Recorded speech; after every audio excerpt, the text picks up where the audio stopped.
हुसैन तुझसा ज़माने में दूसरा तो नहीं, हुसैन तुझसा ज़माने में दूसरा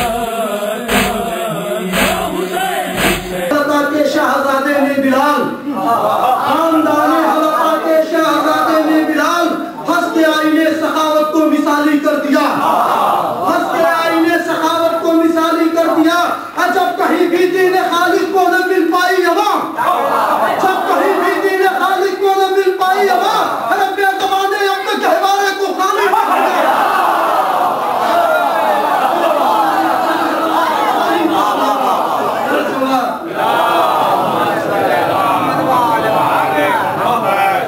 रोशनी की अलामत है, नूर की अलामत है, इल्म की अलामत है, और यजीदियत बुराई की अलामत है, अंधेरे की अलामत है। इसको आप 4 मिसरे में गौर से समाप्त फरमा लें कि जहां पड़े थे शहीदों की लाश के टुकड़े, जहां पड़े थे शहीदों की लाश के टुकड़े, वहां की खाक उठाई तो जिंदगी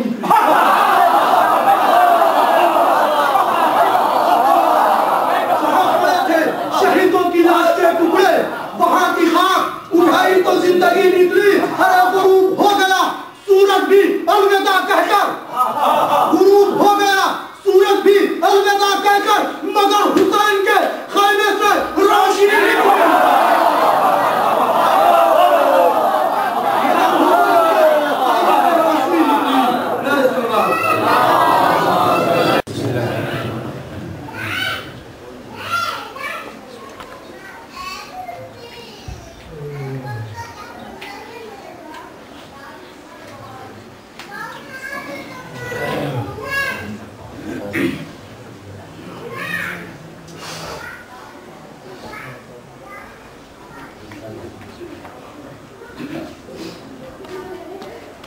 औज़ु बिल्लाहि मिनश शैतानिर रजीम, बिस्मिल्लाहिर रहमानिर रहीम, अल्हम्दुलिल्लाहि रब्बिल आलमीन, वस्सलातु वस्सलामु अला सय्यिदिल अंबिया'i वल मुरसलीन व खातिमिन नबिय्यीन सय्यिदिना व नबिyyina व शफी'i ज़ुनूबिना बिल क़ाइम रसूल मुहम्मद।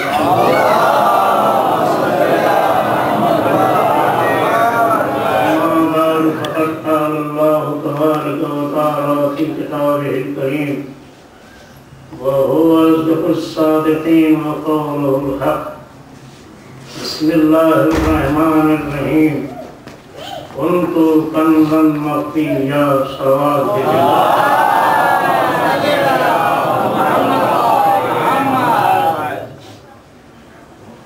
मैं इस वक्त बहुत ही अफसोस में हूँ कि जिस मजलिस को अपने वक्त के साथ होना चाहिए था, मेरी मजबूरी की वजह से वक्त से पहले शुरू हुई है।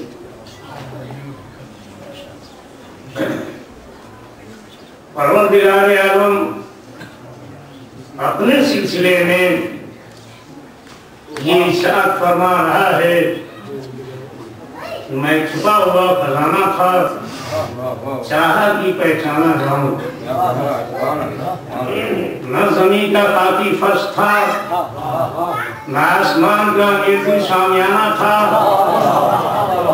न आफताब की दयावारियां थी, न माहे अंजुम की नूर पासियां थी,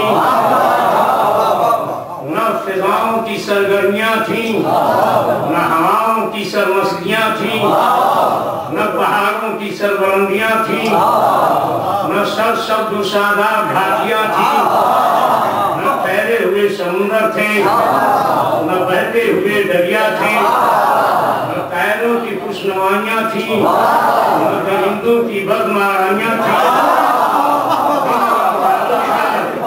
न रात का अंधेरा था, की कायनात में कुछ न था, खुदा की जात थी जो इल्मी के आलम में अपने अनवार समदिया से अपने कमाल जमाल का मुज़ाहरा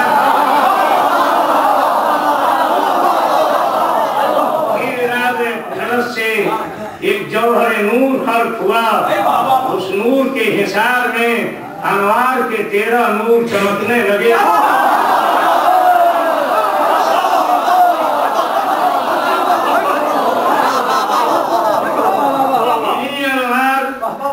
इन्हीं अनवार के सत्ते में आदम की हमगीर जुल्मतें नूर से जगमगा उठी।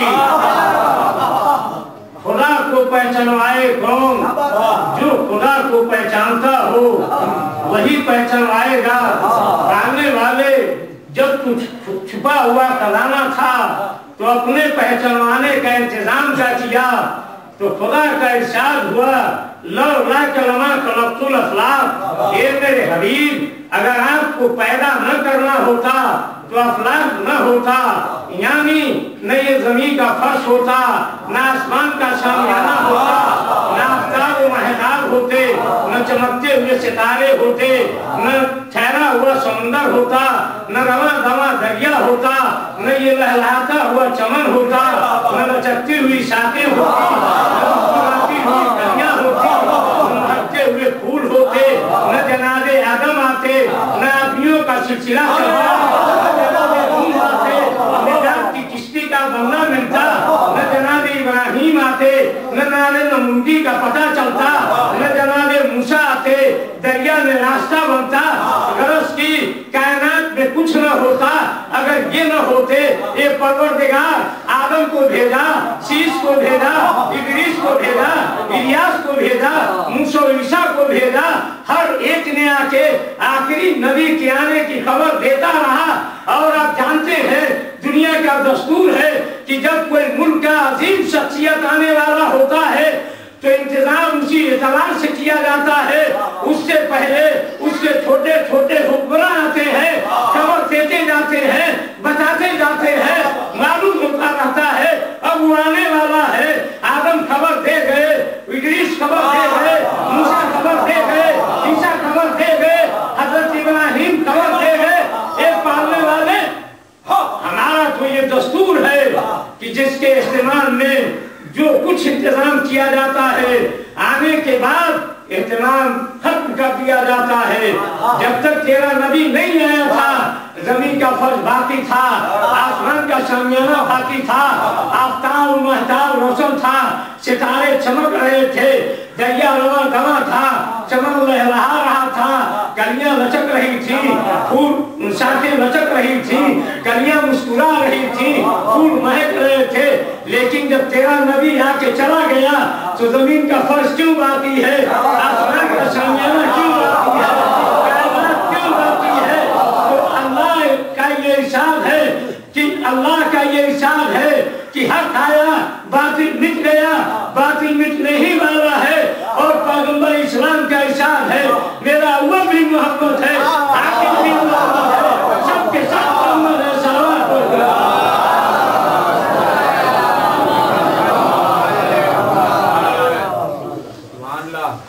अल्लाह ने अपने पहचानवाने के लिए 1,24,000 अंबिया को भेजा। इसके बाद सिलसिले इमामत को कायम और बाकी रखा। अल्लाह पहचाना कैसे जाए? उसकी इबादत से उसको पहचाना जाता है। हर नबी ने अल्लाह का सजदा किया। इंसान जब तक रुकू में न जाए क़याम बाकी है, जब तक सजदे में न जाए रुकू बाकी है। कायनात में जितने नबी आए हर एक ने अल्लाह का सजदा किया, लेकिन हर एक का सर सजदे से उठा।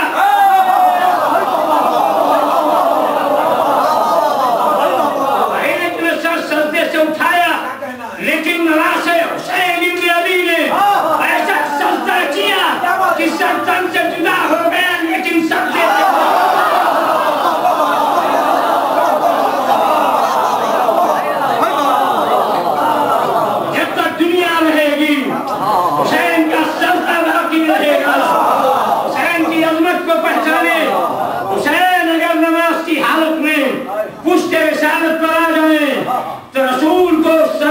टूल देना पड़े। लेकिन किसी ने नहीं कहा कि रसूल की नमाज बिदअती हो गई। अली ने साहिब को अंगूठी दे दी तो कहा कि अली की नमाज बिदअत हो गई। अरे कहीं बिदअत की पैरवी की जाती है। 39 दिन तक अंगूठी देते रहे, ले जाने वाला लेके जाता रहा, लेकिन जब कुरान की आयत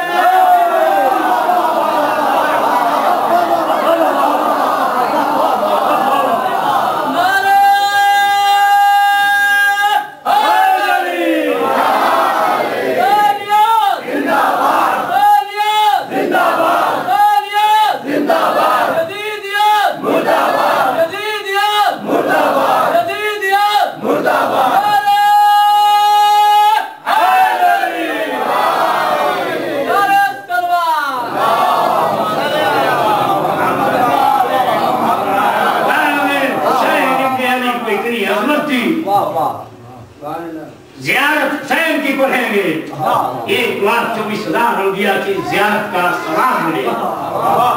ये वारिसे अंबिया हैं। और हुसैन इब्न अली ने अपने नाना के कौल की सदाकत कर दी, अल्लाह की किताब की लाज रख ली। खुदा का इरशाद है, वला तहसबन्ना लज़ीना क़ुतिलू फ़ी सबीलिल्लाहि अमवाता। खुदा की राह में जो शहीद हो गया वो कभी मुर्दा नहीं होता है, जिंदा होता है। जिंदे की अलामत ये है कि वो बोले, और रसूल इस्लाम की सदाकत को हुसैन ने ऐसे बाकी रखा, इन्नी तारे को फिर कुनुसकलैन किताबुल्लाह व इकरती अहले बैती। ये दुनिया वालों, कुरान सिर्फ मुसलमान नहीं पढ़ता है, यहूदी भी पढ़ता है, ईसाई भी पढ़ता है, हिंदू भी पढ़ता है, मुसलमान भी पढ़ता है। अगर हुसैन नो के नेज़े से कुरान की तिलावत न करते तो अल्लाह की कुरान झूठी समझी जाती।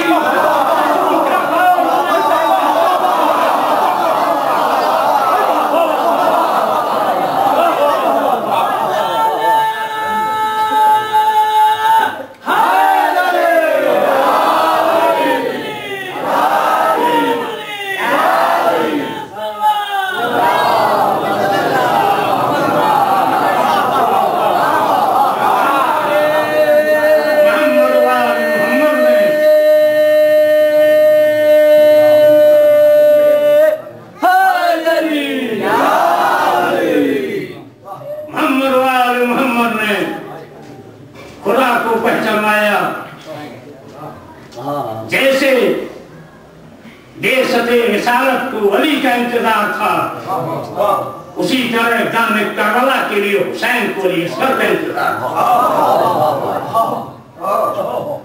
रसूल 40 साल तक खामोश रहे, लेकिन दुआ करते रहे, परवरदिगार मेरे नासिर को भेज दे, मेरे मददगार को भेज दे। अली कौन है? जानसीन रसूल हैं, वक्त के इमाम हैं। अल्लाह ने अपने आखिरी नबी से 40 साल इंतजार करा के ये सुन्नत रिसालत बना दिया कि अगर आखिरी इमाम का इंतजार करने वाले इंतजार करें तो तुम इसे बिदअत का फतवा न देना। इमाम के इंतजार करने वाले इंतजार करते हैं और दुआ भी करते हैं, पाने वाले इमाम के ज़हूर में ताजील फरमा। जैसे रसूल अपना नासिर मददगार मान रहे थे, उसी तरह से हम अपने इमाम के ज़हूर की ताजील की दुआ करते हैं।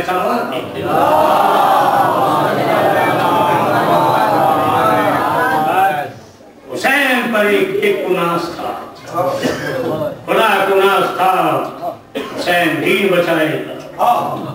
रसूल कुनास था, हुसैन सैयद बचाएगा। अली कुनास था, दीन बचाएगा।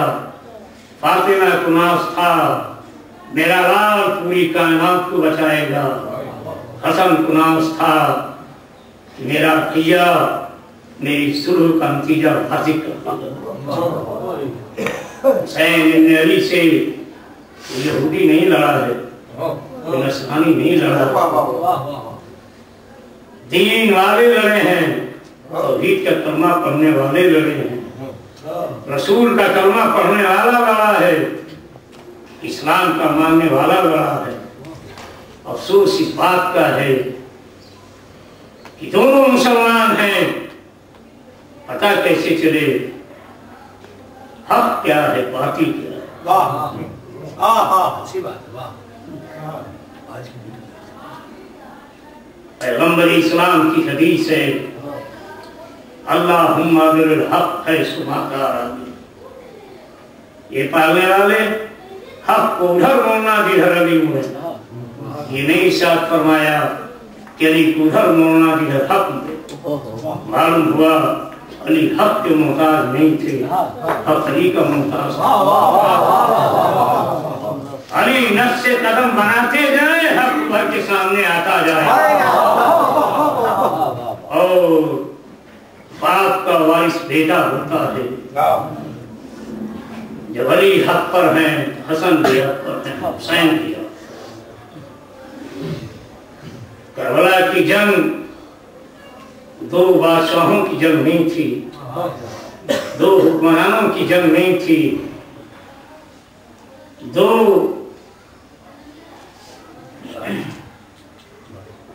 दुनिया परस्तों की जंग नहीं थी, बल्कि करबला की जंग हक व बातिल की जंग थी। मरने और जीने पर जंग की फतह का मेयार नहीं होता। ये देखा जाता है कि जंग किस बात पर हुई है। करबला की जंग सल्तनत और हुकूमत की जंग नहीं थी, बल्कि करबला की जंग का इशू था बैत। अगर यजीद बैत ले लेता तो हुसैन हार था।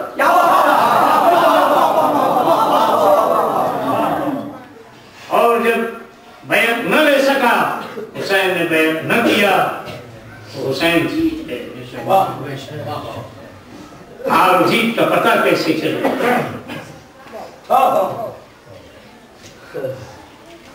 आपने देखा है, दस्तूर दुनिया ये है, इलेक्शन होता रहता है, आप देखते रहते हैं, जो हार जाता है वो मुंह छुपाए बैठा रहता है,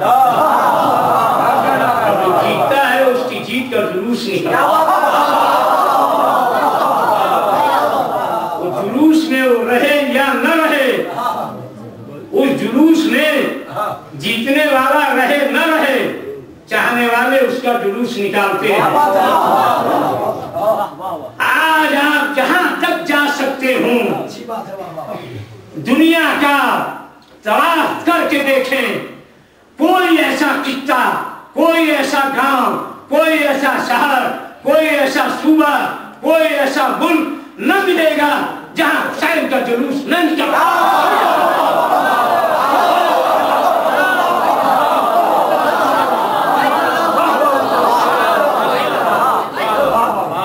जबकि हुसैन उस जुलूस में हो न हो, लेकिन चाहने वाले जुलूस निकाल के बता रहे हैं। करबला में जो प्यासा शहीद हुआ है वो हारा नहीं है, जीता है। हारने वाले का जुलूस नहीं करता, जीतने वाले का जुलूस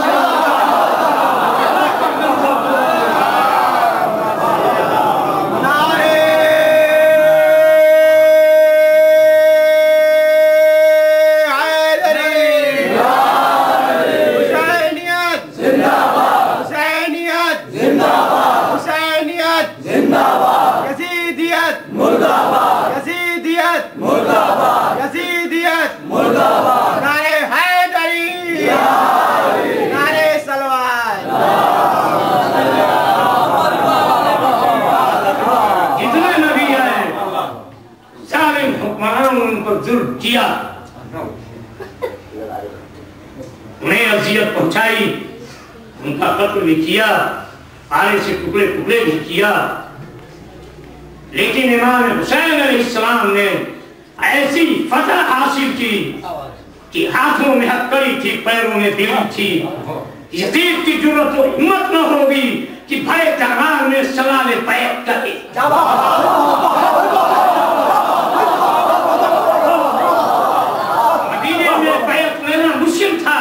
इसलिए हुसैन बनी हासिम के घेरे में थे। मक्के में सवाले बैत लेना मुश्किल था, इसलिए कि आबाद खानदानी नस्ल के लोग मौजूद थे। करबला में बैत लेना मुश्किल था, इसलिए कि अब्बास जैसा भाई मौजूद था।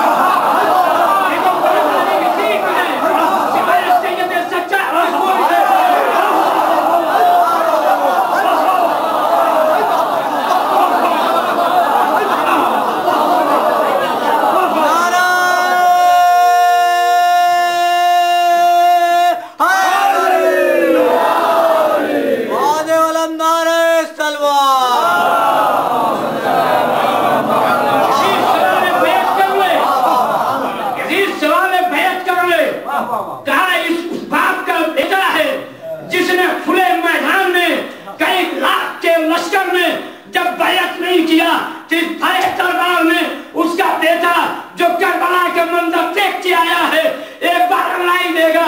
अगर मुख्तार की जंजीरें टूट सकती है,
सच्चाई के बाद सिलसिले इमामत रुक गया। इसके बाद भी सिलसिले इमामत जारी रहा, एक के बाद एक इमाम आता रहा।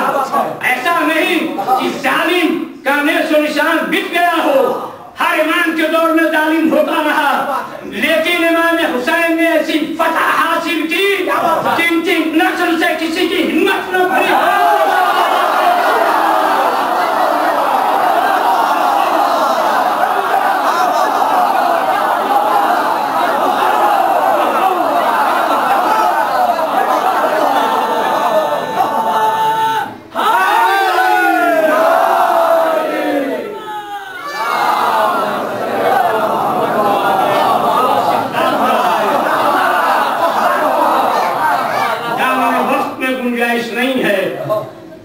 जिम्मेदारी की ड्यूटी है, लेकिन मौला मदद करेंगे। किसी जालिम की हिम्मत न हुई कि हुसैन की नस्ल के किसी इमाम से सवाल बैत कर दे। आज कहा जाता है कि हुसैन का नाम इस तरह क्यों लिया जाता है। खुदा के बंदों से मेरा एक सवाल है, कुरान के काफी कहने वालों, कुरान की तिलावत करो। खुदा का इशारा है, फस्कुरनी वस्कुरकुम, तुम मेरा जिक्र करो मैं तुम्हारा जिक्र करूंगा।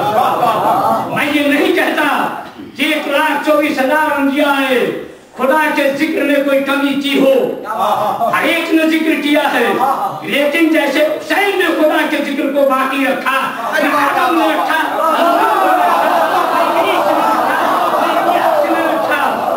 खुदा का फरीदा ये है कि जिस तरह से हुसैन ने अल्लाह का जिक्र किया, अल्लाह भी जिक्र करेगा। हुसैन तूने सहरा करबला में मेरा जिक्र इशारत में किया कि 3 दिन का भूखा था।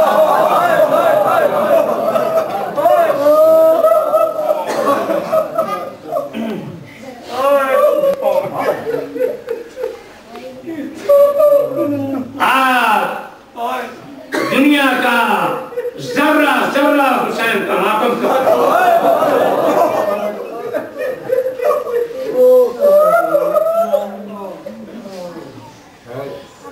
सैयद सज्जाद अलैहिस्सलाम को एक यहूदी बहुत चाहता था। देखा कि मौला जब से आए हैं दारुकदार होते हैं।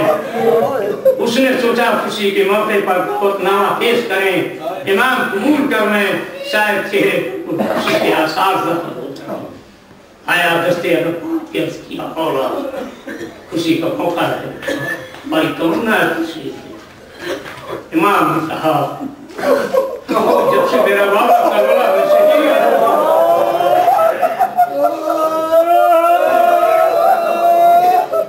हम किसी खुशी में तक शिरकत नहीं करते। अगर तू मुझे चाहता है, मानता है, तो मेरे बाबा की मुझे से आजाद करो, मैं जरूर आऊंगा। चाहने वाला था, मजलिस का ऐलान किया, लोग आए, इमाम को लोगों ने आता भी आज भी दस्तूर है, जब कोई बुजुर्ग शख्सियत आती है तो लोग उसके एहतराम में कहते हैं आगे तशरीफ भरा मदना उठ के खड़ा हुआ, इमाम से गुजारिश कर रहा था इमाम आगे तशरीफ, लेकिन इमाम वहां बैठे जहां रोने वाले जहां लोग अपनी जुतियां उतारे, इमाम आए और वहां बैठ गए। लोगों ने कहा मौला आपकी शान के खिलाफ है, आपकी इज्जत के खिलाफ है, आप वहां न बैठे। इमाम जाके मार के रोने लगे, कहा जो मैं देख रहा हूं तुम नहीं देख, मेरी दादी सैयदा यहाँ बैठी, मैं दादी को छोड़ के वहां कैसे आऊं?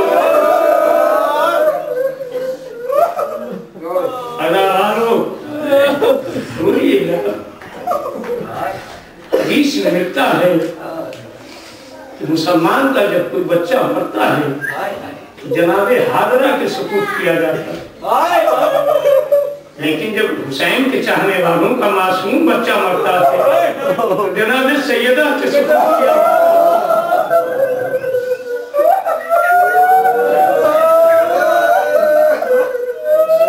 हुसैन के चाहने वालों, जब मौला के चाहने वालों का बच्चा मौला की मां के सुपुर्द किया जाता है तो ये स्वर्ग तो दादी के सुपुर्द।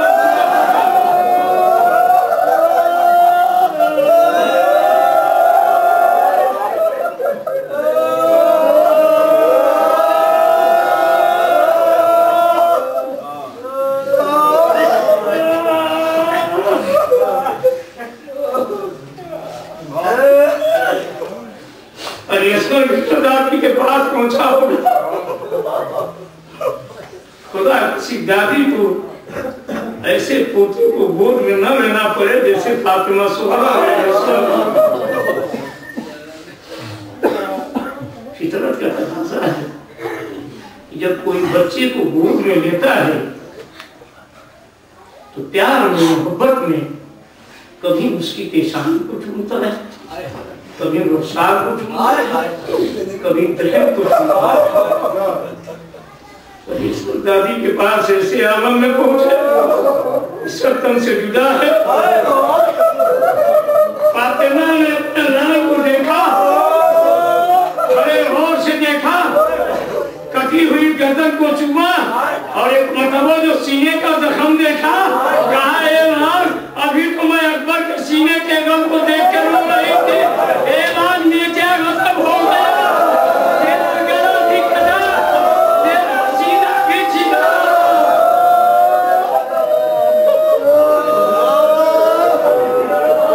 आज पूरे दिन इस हुसैन के शिकार बच्चे पर गिरिया करेंगे, मातम करेंगे।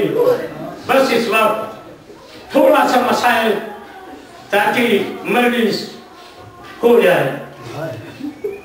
इमाम हुसैन अलैहिस्सलाम ने और यसवर को क्यों सुपुर्द लहद किया, उलमाए कराम ने इसकी 5 वजहें पेश की हैं, लेकिन मुझे ताकत नहीं कि मैं उन 5 वजहों को आपके सामने पेश कर सकूं। फकत 2 वजह मैंने इस तक। पहली वजह, जब इमाम हुसैन अलैहिस्सलाम अपने बच्चे के हाथों पर लिए हुए पानी का सवाल किया और जब पानी न मिला, इमाम ने ये कह के बच्चे को जमीन पर उलटा दिया, तुम ये समझते हो कि बच्चे के पास मैं पानी, आओ तुम इसे पानी पिला दो। जमीन करबला बालू की रेत थी, इतनी गर्म थी कि जाना गिरा दिया जाए तो खुल जाए। चंद लम्हे के लिए इमाम ने असगर को जमीन पर बिठाया और जो उठाया तो देखा कि सारा पीछे का हिस्सा सुर्ख हो गया है। इमाम ने इसलिए दफन किया कि चंद लम्हे में बच्चे के जिस्म पर ये मसाइल गुजरा, अगर इसे जलती जमीन को छोड़ दूंगा तो मेरे लाल के जिस्म पर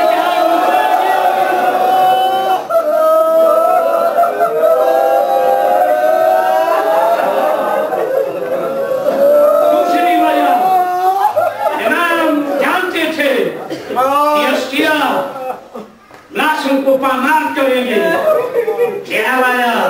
छोटा बच्चा है, 6 महीने से कम का है, कमसीन है, अगर इसे जमीन पर छोड़ दूंगा तो कहीं ऐसा न हो कि लाशों में इसकी भी लाश पामार हो जाए और जिस्म के टुकड़े फिजा में बिखर के रह जाए। इमाम ने इसलिए सुपुर्द लहद कर दिया, ए मौला आपने सुपुर्द लहद तो कर दिया, लेकिन जालिमों ने अली असगर को कब्र में नहीं रहने दिया।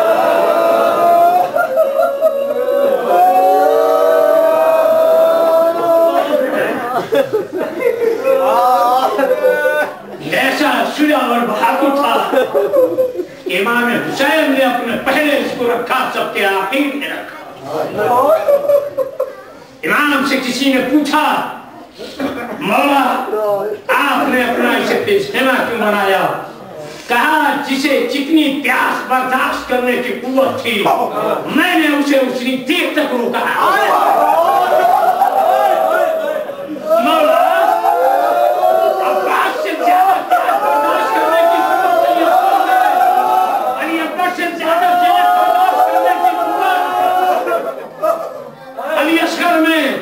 इमाम कहेंगे ताली से करबला पर अली अब्बास जवान थे, लेकिन कहा बाबा पानी मिल जाता।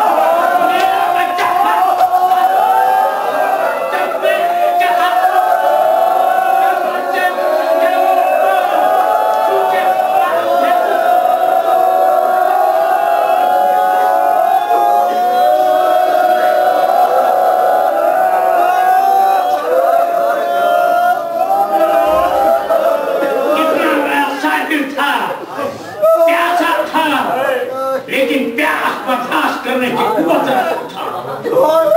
जवान थे, 18 साल के थे, लेकिन कहा कि बाबा थोड़ा पानी मिल जाए। अगर मैं अली असगर से न कहता कि बेटा अपनी प्यास जाहिर कर दो तो मेरा बच्चा मुस्कुरा के दुनिया से चला जाता। जालिमों को प्यास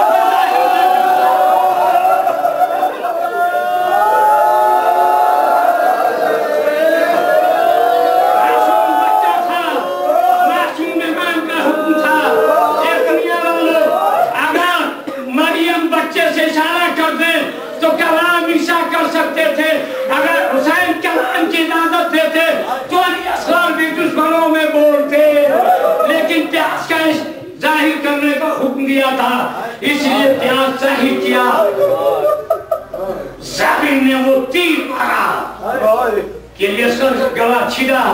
अल्लामा मजलिसी लिखते हैं, सारे अल्लाह का मंबा है, अल्लामा मजलिसी लिखते हैं कि तीर इतना वजनी था कि हुसैन ने जब तीर पकड़ा कि अली असगर के गले से खींचे तो तीर के साथ अली असगर का जिस्म उठने लगा। जो इस इमाम ने मदीने से चलते वक्त अली असगर के कान में कुछ कहा था, इमाम झुके, अली असगर के कान में कहा, बेटा ज़ईफ़ हूँ, 3 दिन का भूखा प्यासा हूँ, अकबर के कलेजे से बच्ची निकाल के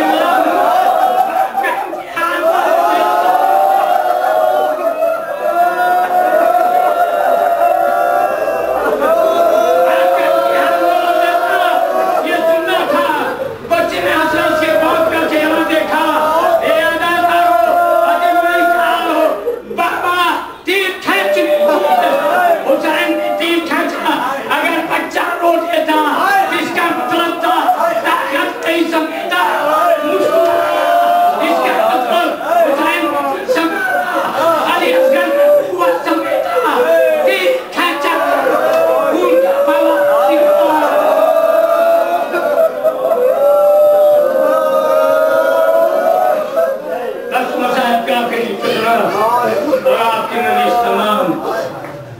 आप ये सोच लें कि इमाम हुसैन शोहदाए करबला के साथ मजलिसों में आए। ज़ाहिरीन से पूछिए, वो बताएंगे कि मुहर्रम को चाँद जैसे नमदार होता है, करबला के रोड पर से आप पर्दे पड़ जाते हैं। उदाम कहते हैं हुसैन हिंद गए, जिंदगी में तो हिंद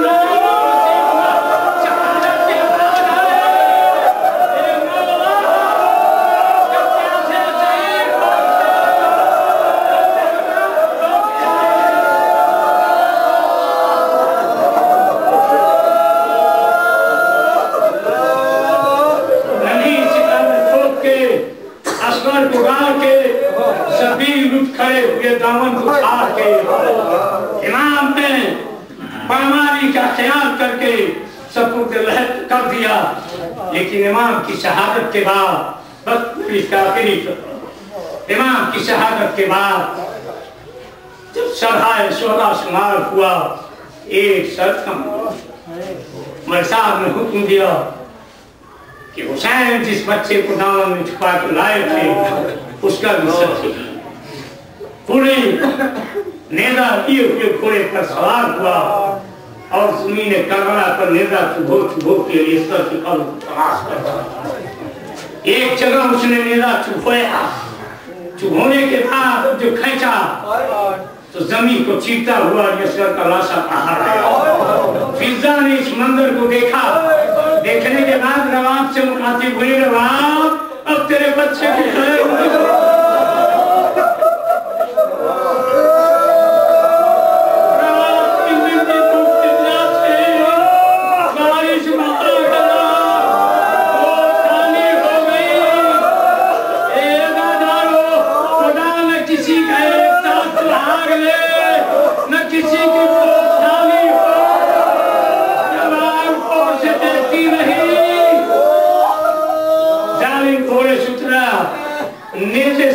को जुदा किया, खंजर से गला काटा, सब लेके चला गया।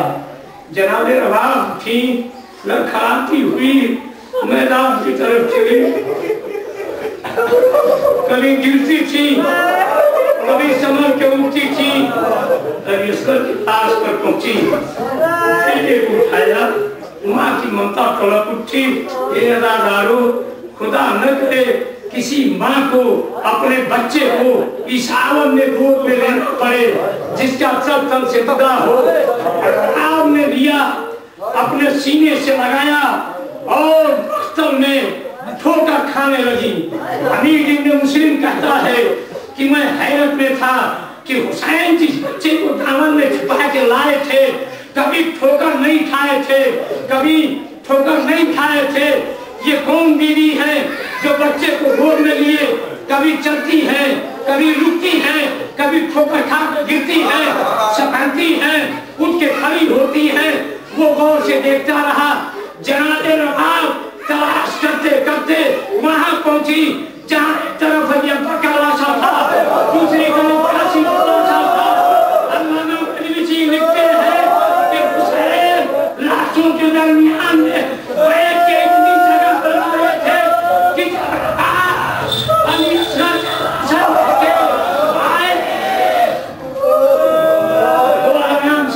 सके। रवाब फूंकती हुई वहां पहुंची जहां ये का लाशा था, कासिम का लाशा था। अपने दामन को हटाया, दरमियान में ईश्वर को लिटाया। लिटाने के बाद से मुखातिब हुई, कासिम से मुखातिब हुई। ये रात हुसैन मारे गए, असबाब लुट गया, चादर छीन गई, एमा जल गया। ये लाल अली असगर का गला कट गया। मैं अली असगर की लाश को लेके आई हूँ, तुम दोनों बड़े हो, तुमसे मैं वसीयत करने आई हूँ। जब यजीदी घोड़े लाश मांगा